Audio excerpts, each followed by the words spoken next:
दिया जाएगा। ढूंढोगे तुम पाओगे, खटखटाओ खोला जाएगा।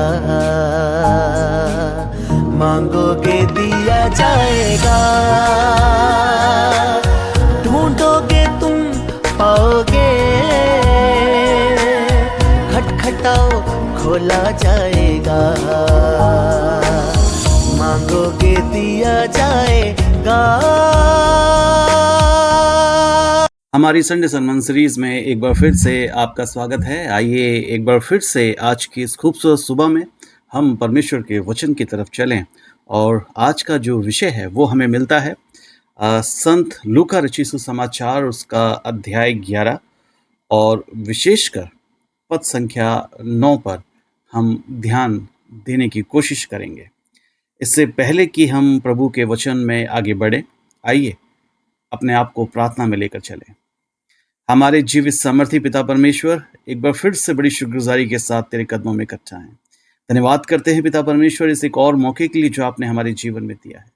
प्रभु, तेरे वचन की रोशनी हमारी जिंदगियों पे चमके और हमारे जीवन तेरी रोशनी में प्रकाशित हो सकें। प्रभु, मदद कर, अपने प्रकाश को उंडेल प्रभु, ताकि तेरे वचन को समझ सकें।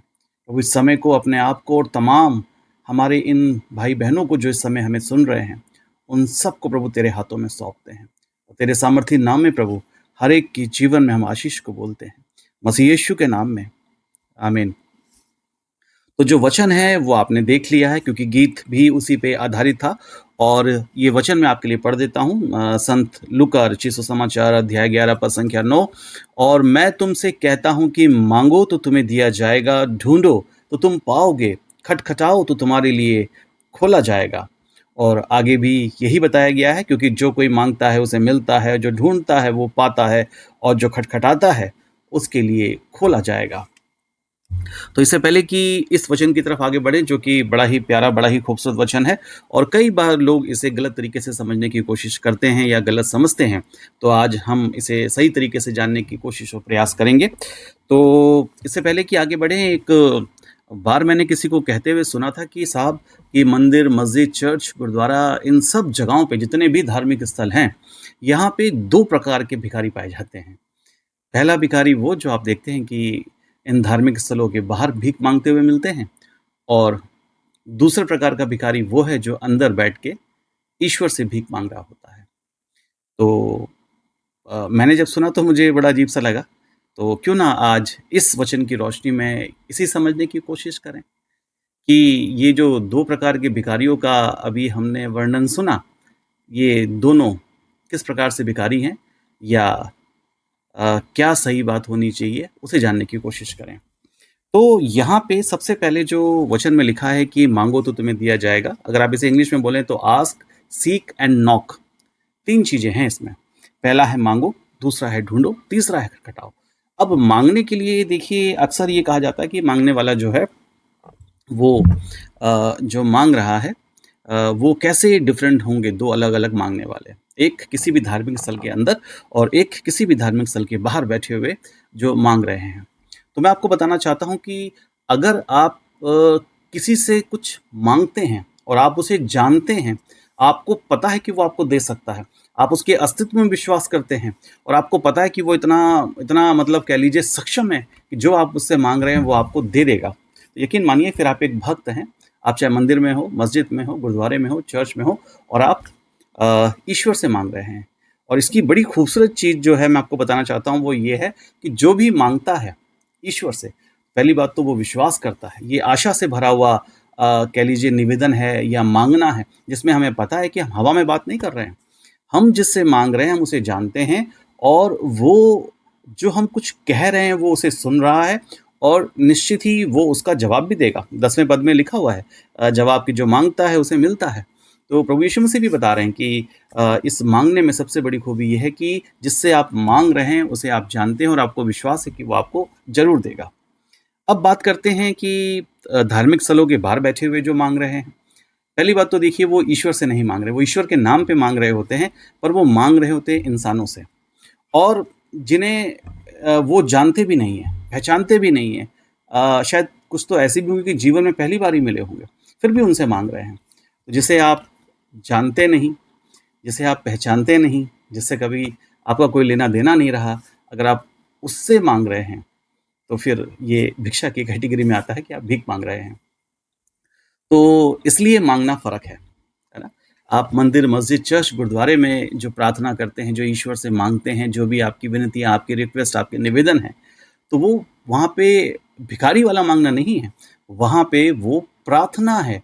और प्रार्थना की सबसे बड़ी खूबसूरती ये है कि वो आपके शब्द इस तरह से मतलब प्रार्थना के सांचे में ढलते हैं, आप इस कदर चीज़ों को अरेंज करते हैं कि वो सीधे उस ईश्वर तक पहुँचती है जिस पे आपका विश्वास है। और एक और बड़ी खूबसूरत चीज़ है जो यहाँ मैं इस पद के संबंध में कह देना चाहता हूँ। बहुत बार हमारे मसीही भाई-बहनों को लगता है कि ये उनके लिए है ना? क्रिश्चियंस अक्सर अपनी प्रार्थनाओं में भी इस पद का इस्तेमाल करते हैं। बट मैं आपसे कहना चाहता हूँ कि जब प्रभु यीशु मसीह ये बात कह रहे थे, जब उन्होंने ये कहा, तो क्रिश्चियनिटी उनके दिलो-दिमाग में दूर-दूर तक कहीं नहीं थी। ये एक तरह से कह लीजिए कि यूनिवर्सल हैं, है ना? ये यूनिवर्सल एक बात है जो कही गई है, और ये किसी भी धर्म, जाति, विशेष वर्ग से कहीं ऊपर उठकर है। हर एक वो जन जो ईश्वर पे विश्वास करता है, हर एक जन किसी न किसी रूप में जो ईश्वर में आस्था रखता है, और जब वो उस ईश्वर को पुकारता है तो वो प्रार्थना है। तो सबसे अच्छी बात ये कि सिर्फ ये क्रिश्चियंस तक ही ये, या मसीही विश्वासी भाई बहनों तक ये पद सीमित नहीं है, पर ये पद दुनिया के हर एक व्यक्ति के लिए है जो ईश्वर में विश्वास रखता है और ईश्वर से प्रार्थना करता है। और जो प्रार्थना करता है उसे आप भिखारी नहीं कह सकते, उसे आप कह लीजिए कि हर कोई मांगने वाला भा से भिखारी नहीं है, वो भा से भक्त है, वो ईश्वर पे विश्वास और आस्था रखने वाला जन है। और मैं और आप भी जो ईश्वर से मांगते हैं, तो मैं और आप भी भिखारी नहीं है, बट हम ईश्वर की संतान हैं, और हम हक से अपने पिता से, जिसने हमें बनाया, ये जीवन दिया, उससे मांगते हैं। और इस मांगने की प्रक्रिया को ही प्रार्थना कहा जाता है। अब जैसा कि मैंने आपसे कहा कि इस पद को अक्सर गलत समझा जाता है। मैंने कई प्रचारकों को, उपदेशकों को, पास्टर्स को सुना है ये कहते हुए कि साहब अक्सर इस पद का इस्तेमाल किया जाता है कि लोगों को जब कुछ मांगना होता है ईश्वर से, दुनियावी चीज़ें, कोई नौकरी मांग रहा है, कोई पैसा मांग रहा है, कोई गाड़ी मांग रहा है, कोई बंगला मांग रहा है, कोई अच्छा जीवन साथी मांग रहा है, मतलब कुछ ना कुछ। अगर आप लोगों की प्रार्थनाओं को सुने, देखें, या आपको ऐसी कोई शक्ति प्राप्त हो जाए कि आप हर मंदिर, मस्जिद, चर्च, गुरुद्वारे में की जाने वाली प्रार्थनाओं को ईश्वर की तरह सुन सकें, तो उसमें शायद 99% जो प्रार्थनाएं होती हैं उसमें दुनियावी चीज़ें मांगने का जिक्र होता है। इसीलिए शायद किसी ने कहा कि मंदिर, मस्जिद, चर्च, गुरुद्वारे के अंदर और बाहर दो प्रकार के भिखारी पाए जाते हैं, एक अंदर बैठ के मांग रहा है और एक बाहर बैठ के मांग रहा है। तो क्रिश्चियंस भी इन पदों का इस्तेमाल करते हैं जब वो कुछ मांगते हैं कि प्रभु हम आपसे विनती करते हैं कि हमें ये चीज़ दे दिए, और आपने वादा किया है लूका 11:9 में। इनफैक्ट वो अपनी प्रार्थनाओं में रेफरेंस भी कोड करते हैं। जैसे आपने देखा होगा कि जब दलीलें दी जाती हैं कोर्ट में जज साहब के सामने, तो कई वकील हैं, वो कई ऐसे उदाहरण पेश करते हैं कि साहब इस मामले में, इस तारीख को, इस मुकदमे में आपने ये फैसला दिया था, इसलिए आज जो ये ऑलमोस्ट सेम मुकदमा है आपको उसमें वैसा ही करना पड़ेगा। कई बार मुझे ऐसा लगता है कि लोग प्रार्थना में शायद मुकदमा लड़ रहे हैं और एक वकील की मानिंद वो आर्ग्यूमेंट कर रहे होते हैं, और यीशु मसीह को याद दिलाते हैं कि प्रभु आपने कहा था, लूका में कहा आपने, मत्ती 7:7 में आपने कहा कि अगर तुम मांगोगे तो तुम्हें दिया जाएगा। इसलिए हम मांग रहे हैं प्रभु, हम कार मांग रहे हैं, हम प्रभु जी एक बहुत शानदार घर मांग रहे हैं आपसे, प्रभु जी हमें दीजिए। तो क्या ये सिर्फ वर्ल्डली थिंग्स मांगने के बारे में है?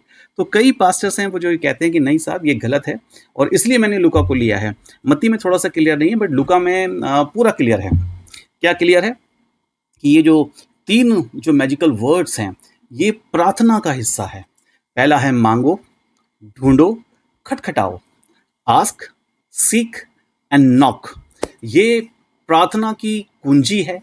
ये वो चमत्कारी शब्द हैं जो किसी भी प्रार्थना में बेहद ज़रूरी हैं, और इन 3 शब्दों के बिना, या इन 3 तथ्यों के, या इन 3 चीज़ों के बिना प्रार्थना अधूरी है। तो प्रभु यीशु मसीह अगर आप देखेंगे लूका 11 में, तो यहाँ पे अगर आप देखेंगे तो लिखा है कि प्रार्थना के संबंध में यीशु मसीह की शिक्षा, प्रभु यीशु मसीह ये सिखाना चाह रहे हैं कि अगर अपनी प्रार्थना को, अपनी आवाज़ को आप इतना बुलंद करना चाहते हैं कि वो आपके सृष्टिकर्ता परमेश्वर तक पहुंच जाए, तो 3 चीज़ें आपको उसमें ज़रूर करनी है। बड़े विश्वास, बड़ी आस्था के साथ आपको ये मानना है कि ईश्वर है और वो आपकी सुनता है, इसलिए आप उसे मांगिए, वो आपको देगा। उसे ढूंढिए, वो आपको मिल जाएगा। और खटखटाइए, वो आपके लिए द्वार को खोल देगा।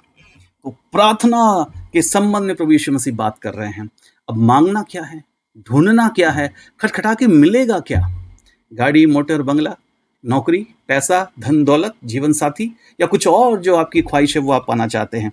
यहाँ पे तो ऐसा कुछ भी नहीं लिखा है। क्या मिलेगा? लास्ट में प्रभु यीशु मसीह बताते हैं यहाँ पे कि जब तुम बुरे होकर अपने बच्चों को अच्छी वस्तुएं देना जानते हो, तो स्वर्गीय पिता अपने मांगने वालों को पवित्र आत्मा क्यों ना देगा? प्रार्थना का पैटर्न है। प्रार्थना में चीज़ें बहुत ज़रूरी हैं। और मांगना क्या है? गाड़ी, मोटर, बंगला, धन दौलत, हीरे मोती, सोना चांदी, ये सब कुछ नहीं मांगना है। मांगना क्या है? पवित्र आत्मा मांगनी है आपको। तो कई प्रचारक, प्रभु के सेवक ये कहते हैं कि सब लोग गलत मांग रहे हैं, गलत कोट करते हैं इस पद को कि हमें ज़मीन चाहिए, हमें मकान चाहिए, हमें दुकान चाहिए, हमें ये चाहिए, हमें वो चाहिए, हमें कपड़े चाहिए, हमें रोटी चाहिए, हमें अच्छा भोजन चाहिए। आपको अगर मांगना है तो ये बताया गया, मांगो, ढूंढो, खटखटाओ, आस्क, सीक एंड नॉक, ये है सिर्फ पवित्र आत्मा पाने के लिए है। तो मैं तो ये कहूँगा कि अगर इतनी सारी मशक्क़त करने के बाद, इतना चीज़ों को समझने के बाद, और मालूम पड़े कि पवित्र आत्मा मांगने की बात हो रही है, तो शायद लोग इस पद को अपनी प्रार्थनाओं में कोड करना ही भूल जाएं। नहीं करेंगे कोड, कहेंगे साहब ये तो इसका तो कोई लेना देना ही नहीं चीज़ों के मांगने के लिए। तो शायद बहुत से लोग अगर इस बात को समझें तो वो अपनी प्रार्थनाओं में अगर ये जिक्र करते हैं तो शायद वो छोड़ दें। तो क्या ये सिर्फ परमेश्वर की उपस्थिति, प्रभु यीशु मसीह या ईश्वर को ढूंढने, खोजने, मांगने और पाने, और क्या सिर्फ पवित्र आत्मा के लिए इस्तेमाल किए जाने वाले शब्द हैं? अगर हम इसे सिर्फ इतना ही कहेंगे तो शायद मेरे ख्याल से ये अधूरा है।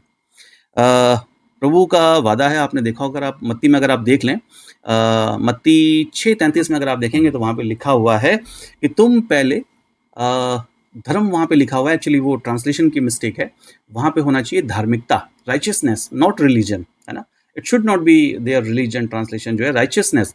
पहले परमेश्वर की धार्मिकता और राज्य की खोज करो, फिर क्या होगा? आपको मिल जाएगी धार्मिकता और राज्य। वो तो मिलना ही मिलना है। बोनस में क्या है आपके साथ? फिर दुनियावी सारी चीज़ें आपको मिल जाएंगी, सारी आशीषें जो परमेश्वर की ओर से ठहराई हुई हैं वो आपको मिल जाएंगी। और शायद ये ही इसकी वास्तविक सच्चाई है कि अगर आप ईश्वर से जुड़े हुए हैं, अगर आपने ईश्वर को पा लिया, यदि आप ईश्वर की संगति में हैं, अगर आपकी ईश्वर से बातचीत है, अगर आप बोलते हैं और वो सुनता है और वो जवाब देता है, तो शायद फिर किसी और चीज़ को आपको मांगने की आवश्यकता ही नहीं है।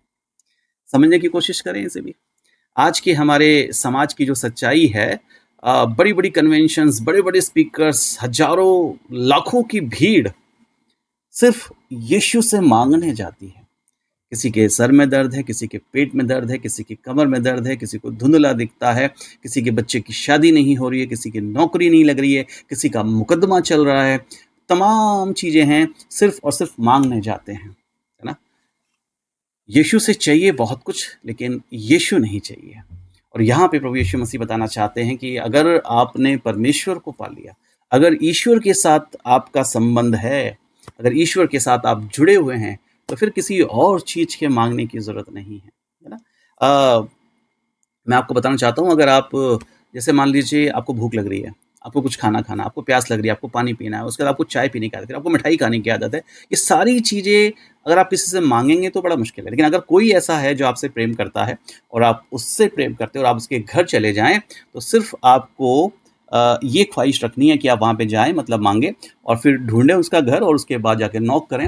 और जब आप घर चले जाएंगे तो उसके बाद जब आप पहुँच जाएंगे अपने उस अजीज़ के पास, तो आपको कुछ भी मांगने की ज़रूरत नहीं। पानी ऑटोमेटिक आएगा, खाना ऑटोमेटिक आएगा, स्वीट्स ऑटोमेटिक वहाँ पे होंगी, उसके बाद आपको शायद गर्मा गर्म चाय भी मिले, है ना। आपने सिर्फ उसको ढूंढा जो जिसके संग आपका एक अच्छा रिलेशन है, और बाकी सारी चीज़ें कॉम्प्लीमेंट्री आपको मिल गई और सब कुछ आपके उसमें ऐड ऑन कर दिया गया। वैसे ही मेरे प्रभु में प्रिय भाई और बहनों, ईश्वर के साथ हमारे संबंध के बारे में है। यदि ईश्वर से हमारा संबंध है, अगर सृष्टिकर्ता परमेश्वर से हमारा संबंध है, तो सृष्टि की हर एक चीज़ जो हमारे लिए ज़रूरी है, परमेश्वर डेफिनेटली आपके और मेरे लिए अरेंज करेगा। बहुत से लोग शक करते हैं, अविश्वास करते हैं, परमेश्वर पे भरोसा नहीं करते, इवन परमेश्वर का इनकार कर देते हैं। मैं आपसे कहना चाहता हूँ, जब दाँत नहीं थे तब उसने दूध दिया था। अब दाँत है तो भोजन भी वो ज़रूर देगा, है ना?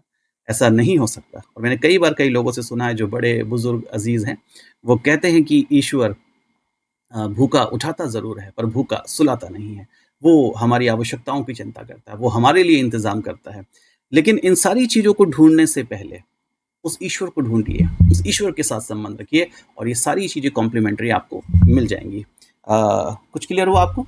नहीं? थोड़ा-सा और समझने की कोशिश करें, शायद थोड़ा समय है हमारे पास। जैसे मेरे बच्चे हैं, ठीक है? मेरे बच्चों ने शायद माँगा या नहीं माँगा, ढूँढा या नहीं ढूँढा, खटखटाया या नहीं खटखटाया, बट जैसे भी हुआ ईश्वर की वजह से मैं और मेरी वाइफ़ उनके मम्मी-पापा बन गए, ठीक है? अब उन बच्चों को कुछ और माँगने की ज़रूरत नहीं है, जब से पैदा हुए हैं। इवन पैदा होने से पहले से लेके सारी चीज़ों की देख-रेख, सारी चीज़ों के इंतज़ामात हम लोग कर रहे हैं और जब तक हम लोग हैं, शायद हमेशा अपने बच्चों के लिए जो भी उनके लिए ज़रूरी है, उनके माँगने से पहले, उनके ढूँढने से पहले, उनके खटखटाने से पहले, हम उनके लिए चीज़ें अरेंज करेंगे। दुनिया के हर एक माँ-बाप करते हैं। अपने बच्चों के लिए जितना वो कर सकते हैं, जो अपने लिए नहीं कर पाते, वो अपने बच्चों के लिए करते हैं। मैं जानता हूँ एक अंकल थे मेरे जानने में बड़े अच्छे।